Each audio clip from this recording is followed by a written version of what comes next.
Welcome to the Deep Dive, the place where we distill the most critical research so you can be instantly well-informed without feeling overwhelmed. You know, we're all so used to focusing on the classic pillars of health, diet, and exercise, but there's this hidden third pillar that's often neglected. And that's sleep. That's sleep, and frankly, it dwarfs the other two in its immediate impact. That's where we're diving in today. We've synthesized findings from some of the top sleep scientists and health experts, and the core message is, well, it's shockingly simple, but also pretty radical. It is.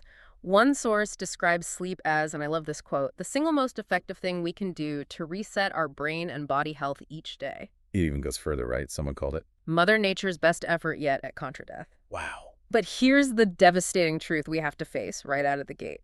If you routinely sleep less than, say, 6 or 7 hours a night, you aren't just tired. You are actively demolishing your immune system. And compromising pretty much every major system in your body.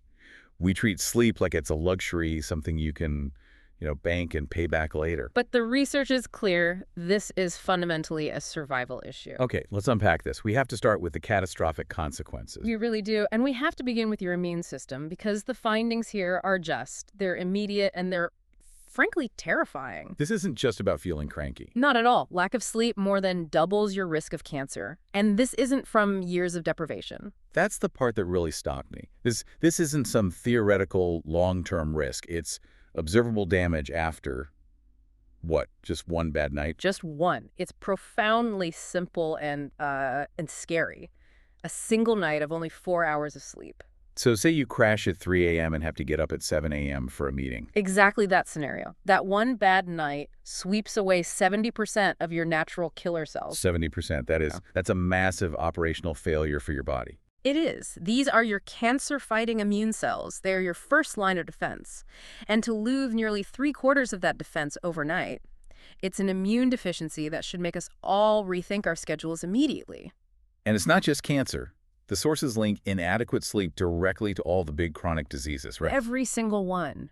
Heart disease, obesity, diabetes, dementia. So how quickly does this damage start to show up in our metabolic health? Oh, incredibly quickly. The research shows that reducing sleep for just 1 week, just 7 days, disrupts your blood sugar levels so profoundly that you could be classified as pre-diabetic. Wow. So it's not just about what you eat, but how efficiently your body can even process that food. Precisely. Your insulin sensitivity just plummets. Your body's cells, they become sluggish, almost deaf to the signal of insulin. So the sugar stays in your bloodstream. Creating that pre-diabetic state. And I imagine it's a similar story for our hearts. A very similar story. Short sleeping increases the likelihood of your coronary arteries becoming blocked. That's a direct path to cardiovascular disease, stroke, heart failure. And there's also a powerful link to Alzheimer's disease. A very powerful one. We're now seeing that sleep disruption actually precedes the onset of Alzheimer's by several years. It might be an early warning sign or even a contributing factor. Which brings us to this amazing idea of the brain's nightly cleanup crew. What's actually happening in our heads when we sleep? This is where it gets fascinating. It's called the glymphatic system. Think of it like the brain's plumbing. During deep sleep, your brain cells actually shrink. They shrink. By up to 60%. This creates space, and it allows cerebrospinal fluid to rush in and, well, power wash your brain. So it's like clearing the streets overnight so the sanitation crews can get through. Exactly. And it flushes out all the metabolic waste, including those infamous amyloid plaques associated with Alzheimer's. If you don't get enough deep sleep, that power wash just doesn't happen. The waste builds up. And that's the most powerful cleaning you will ever get. And it only happens during deep sleep. It only happens then. This metabolic connection flows right into weight management. I mean, so many people struggle with their weight, and it sounds like sleep is the silent saboteur. It absolutely is. When you're sleep deprived, you're not just fighting your willpower, you are fighting a potent chemical brew in your own body that is aggressively driving you to overeat. Okay, so walk us through the hormones. What's changing? 2 key hormones are thrown completely out of whack. First, leptin, which is the hormone that signals I'm full, that decreases significantly. Okay, so you feel less satisfied. Right. And at the exact same time, ghrelin, the one that screams I am hungry, that one increases. So you are walking around feeling both emptier and less satisfied. A truly terrible combination. And what's really interesting is that it doesn't just make you hungrier in general, does it? It actually steers your cravings. It does. It makes you crave the worst possible foods. When sleep is restricted, your cravings for sweets, for heavy carbs like bread and pasta, and for salty snacks, they increase by a massive 30 to 40%. 30 to 40%. Meanwhile, cravings for, say, protein or healthy fats are barely touched, maybe 10%. Your tired brain is screaming for quick energy from glucose. But there's that common myth, if I stay awake longer, I must be burning more calories. That's a very costly mistake. People drastically overestimate this. Researchers kept people awake for a full 24 hours straight. They only burned an extra 147 calories. 147, that's what, a small granola bar? Less than that? It's almost nothing, and those tiny savings are completely wiped out when you factor in the hormonal drive to eat hundreds of extra calories the next day. So you've created the perfect recipe for obesity. The perfect storm. You're taking in more calories, and because you're tired and less motivated, you're burning fewer calories through exercise. Okay, let's shift to the emotional brain. Because sleep disruption seems to be at the heart of, well, almost every major psychiatric condition. Every single one. Depression, anxiety, suicidality. You just don't find a major psychiatric disorder where sleep is completely normal. And this explains those moments, right? Yeah. Where you snap. Wow. Or some minor inconvenience feels like the end of the world. That's the best way to put it. That's your underslept brain failing to cope. Brain scans show a massive, dangerous amplification in emotional reactivity. The amygdala, the brain's rage and fear hotspot, it shows well over a 60% amplification when you're sleep deprived. 60%. That's like the emotional gas pedal is floored and the brakes are gone. They are gone. The prefrontal cortex, which is the logical, rational part of your brain, is supposed to keep the amygdala in check. But lack of sleep effectively severs that connection, so you're left with this primitive, uncontrolled reactivity. You literally cannot regulate your feelings. But this brings up a really interesting paradox in psychiatry. If sleep is so vital, why do a certain percentage of patients with major depression actually feel better after a night of total sleep deprivation? It's a genuine paradox, and it's fascinating. For about 30 to 40% of these patients, a lack of slumber acts like a temporary antidepressant. How is that possible? Well, the mechanism is complex, but it's likely related to the massive swings in neurotransmitter chemistry that happen when the brain is forced to stay awake. It sort of reboots certain circuits, but only for a moment. So it's not a viable long-term treatment? Absolutely not. The benefit is gone the moment they try to sleep again. It's an important research tool, but it just underscores how profoundly sleep regulates every single chemical in your brain. Okay, so if sleep is this powerful, let's get into the actionable steps. The sleep hygiene toolkit.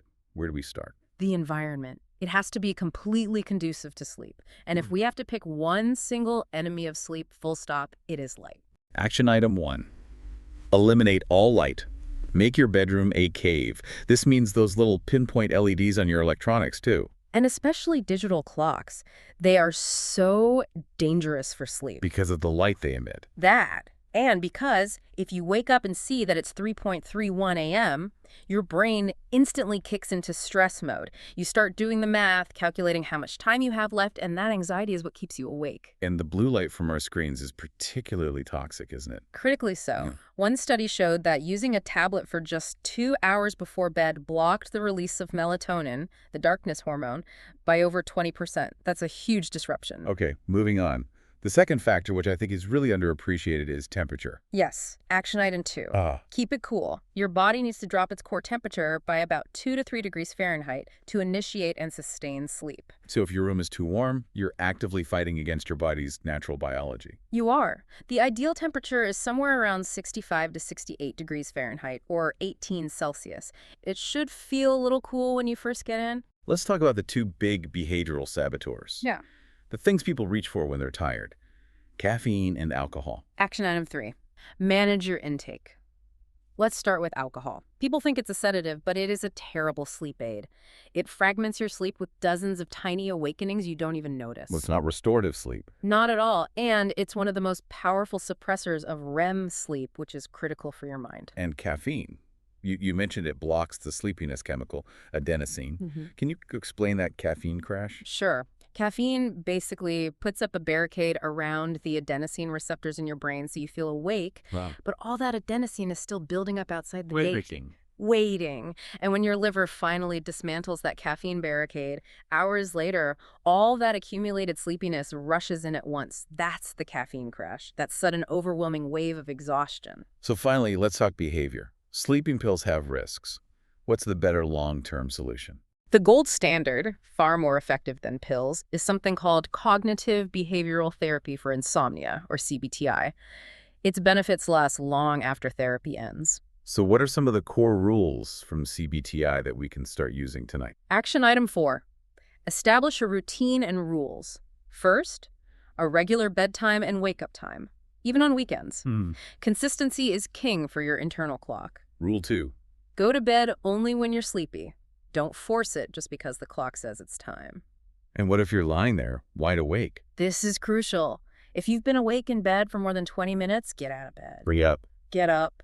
Go to another room, do something quiet and calming in low light, and only return to bed when you feel the urge to sleep again. You have to break the mental association between your bed and the anxiety of being awake. Can that final tip about clocks? Yes, remove all visible clock faces from the bedroom. If you can't see the time, you can't worry about the time. So, to summarize our deep dive today, sleep is not a luxury.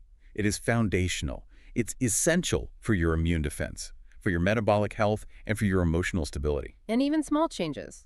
A darker room, a cooler temperature, a consistent routine can yield just massive results. You brought up the risks of sleeping pills earlier.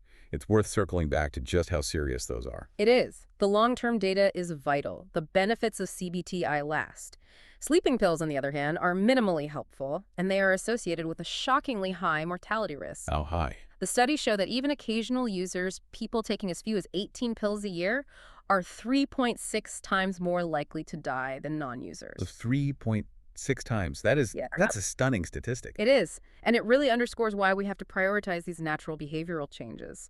Good sleep is an intervention that dramatically extends your health span. Which puts the power squarely back in our hands. Yeah. Indeed.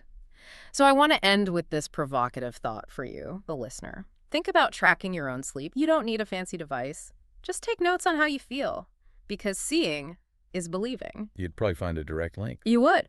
You'd likely discover that on the days after you slept more, you ate less, you felt happier, you were more productive. So consider this.